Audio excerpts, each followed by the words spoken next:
Ready to start. Welcome to the Research Fest of Parallel Square Technology Institute.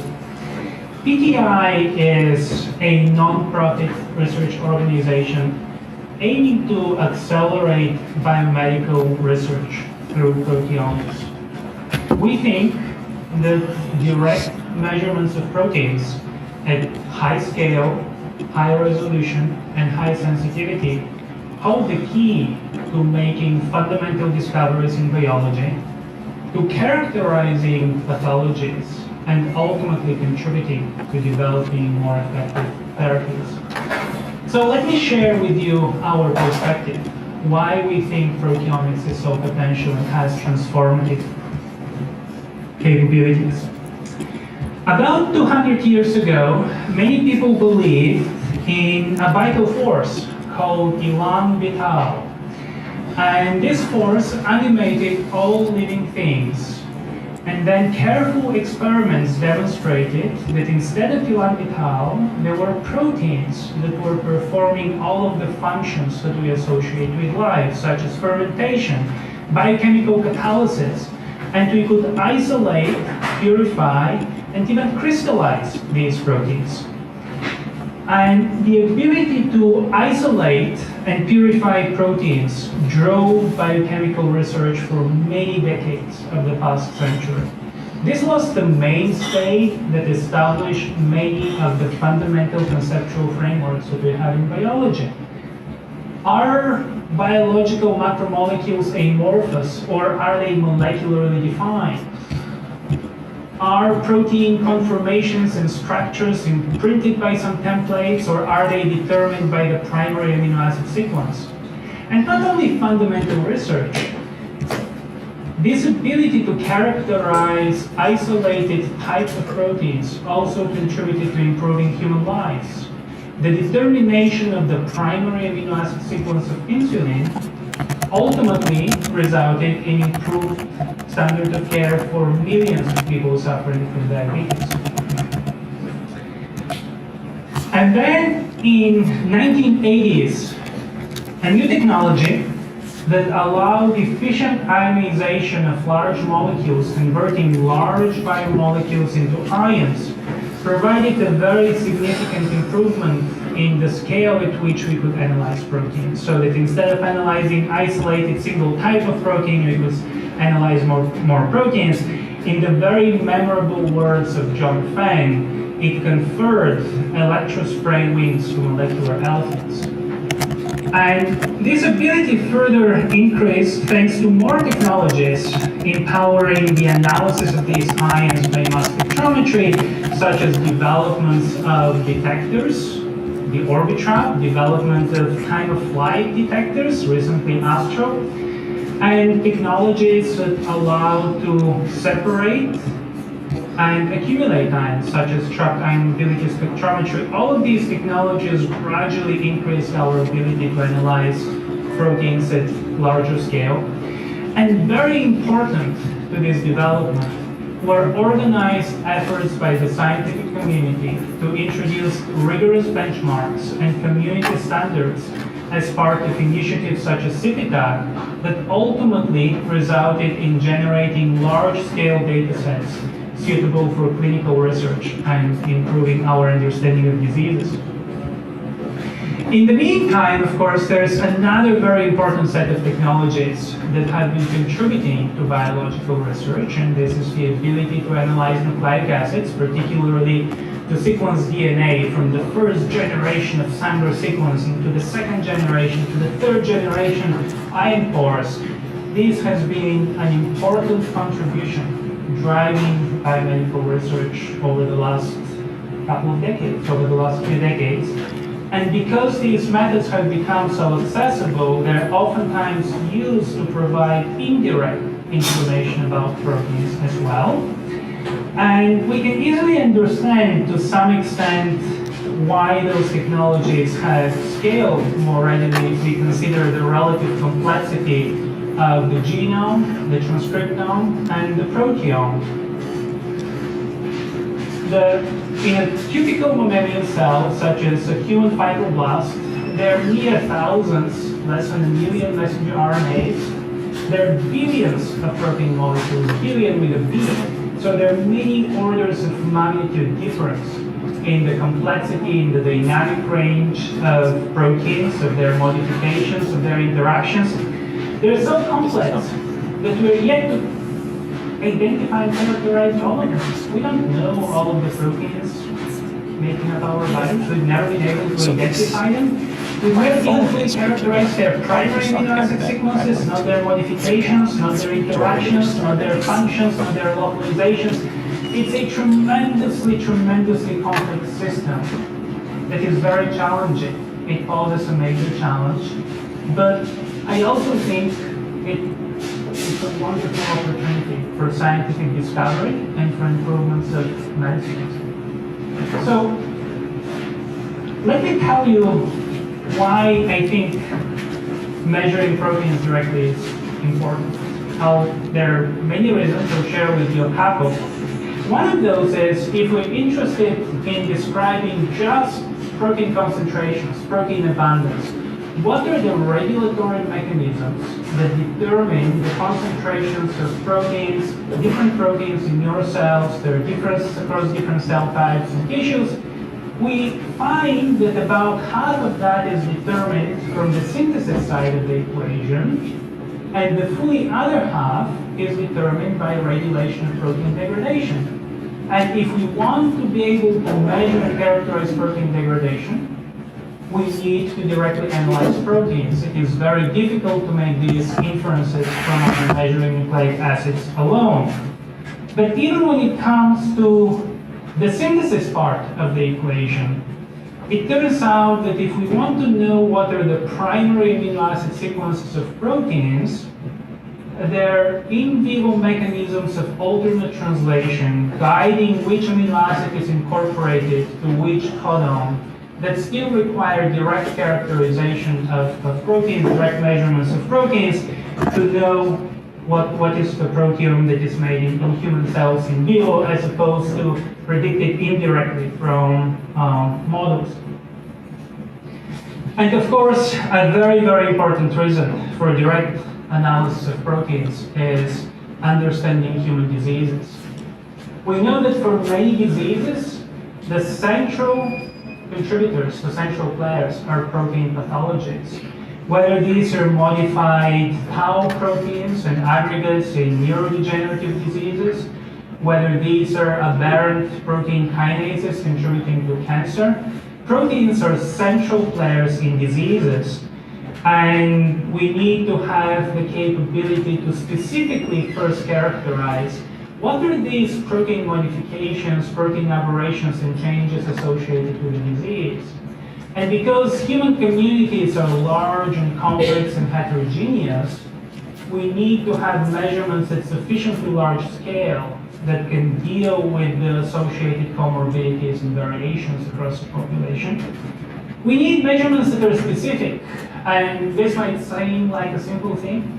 It has been a very difficult thing to achieve in the world of proteomics, specific measurements.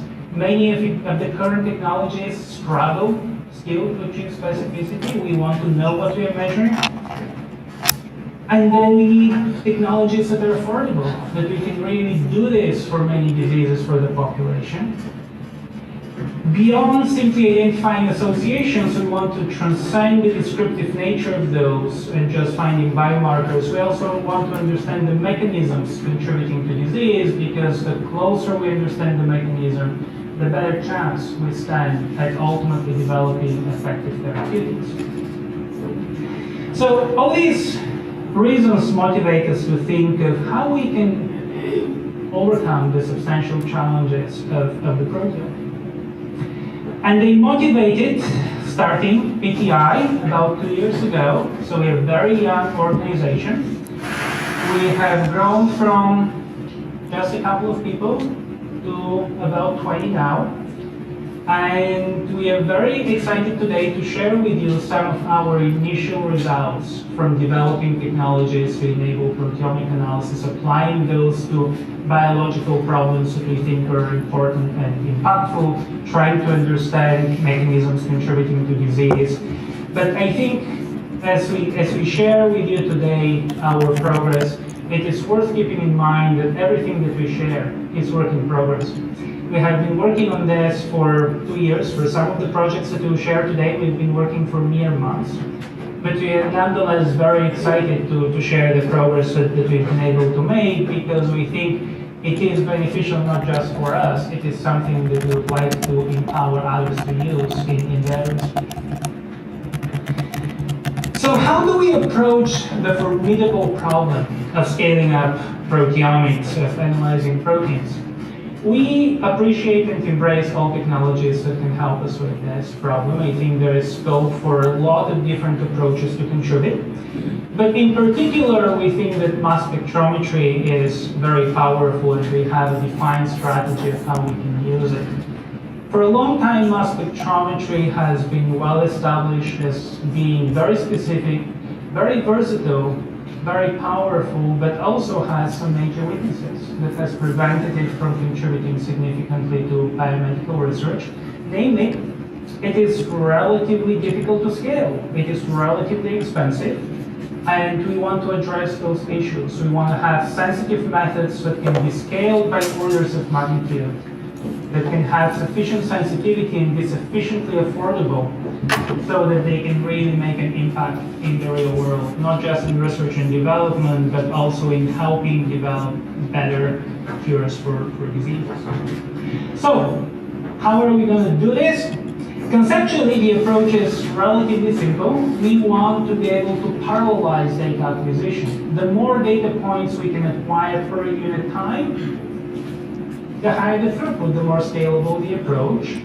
And the way we are doing this is by parallelizing simultaneously in multiple dimensions. One dimension for parallelization is when we analyze peptides or proteins, instead of analyzing one peptide at a time, we can isolate and fragment large number of peptides.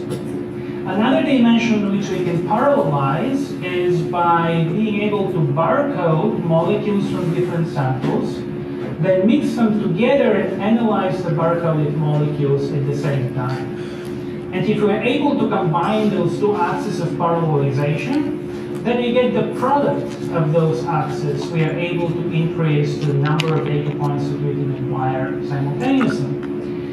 And this roughly provides a framework that I can use to illustrate at this very high conceptual level, welcome David, some of the technologies that we'll share with you today. So one important thing that you can quickly realize is barcoding. We need to have molecules that allow us to barcode multiple samples so that when we mix them, we can do this analysis in ways that don't compromise the quality of the data. And in fact, today we are going to share with you two exciting advances, exciting for us on that front. One is making new molecules for doing this barcoding, and the other one is a conceptually new approach to multiplexing samples in a new dimension, in the dimension of time, as Jason Derks is going to share with you.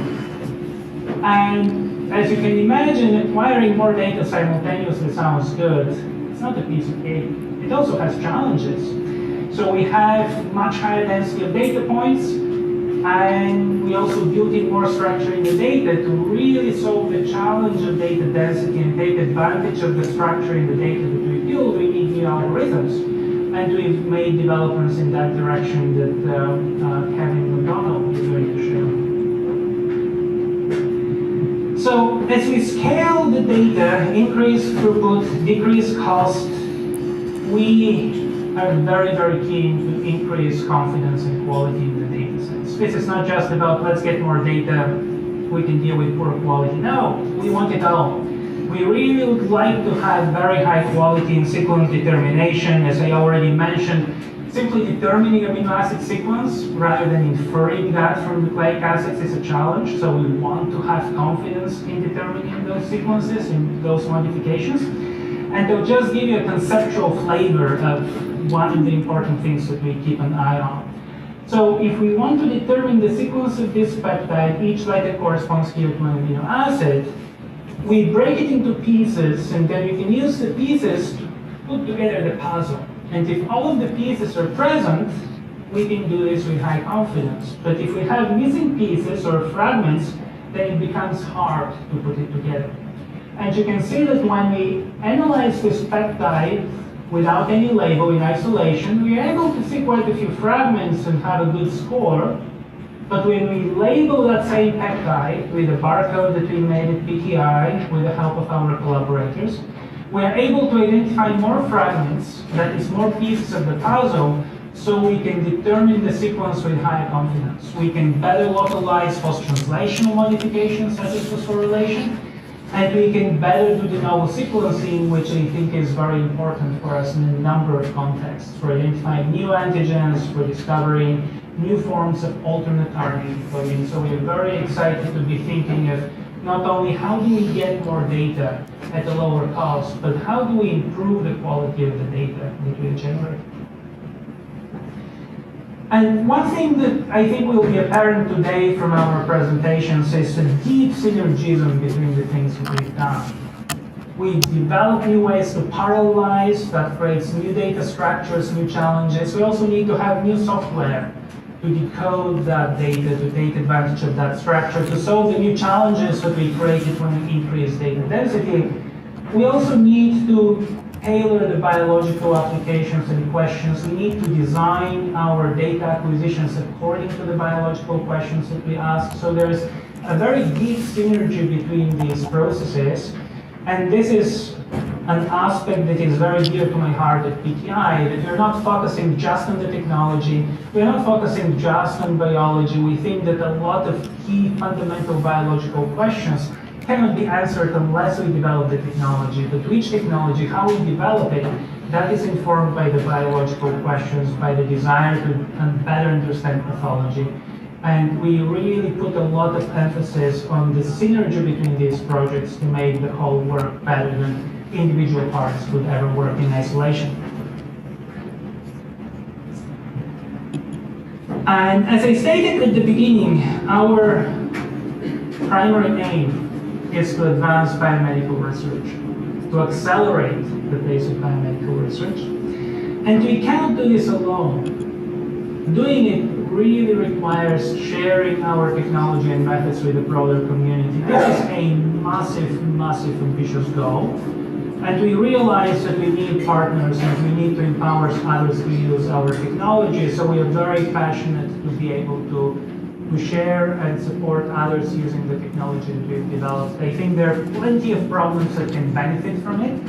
And we are very fortunate to be philanthropically funded by visionary supporters who understand the importance of data sharing and support our desire in empowering the community. So we put a lot of effort, not just in tossing a data set, here, you can go figure out what it is, but we put effort in describing what we have done, creating metadata that are useful so that the data can be reused, and also organizing information sharing, such as this symposium today, where we aim to broadly enable the community to use what we have created.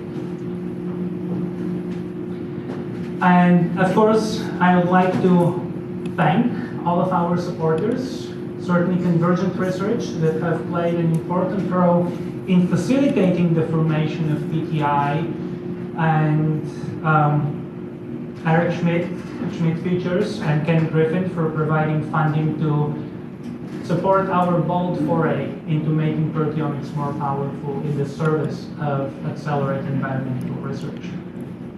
Now, before I invite Harrison here to introduce the first speaker of our first session, I do have a request to make from you.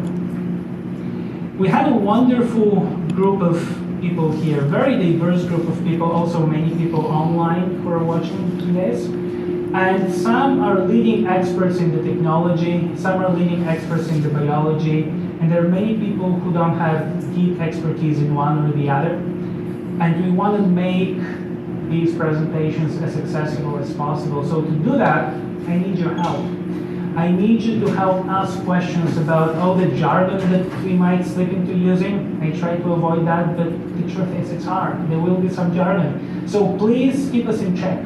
Ask questions of what is not clear, because our goal here is not a showcase. Our goal is communication. and to communicate well, we want to make this symposium as interactive as we possibly can, and this requires your participation. So I'll stop here and invite Harrison to come and introduce the first presenters.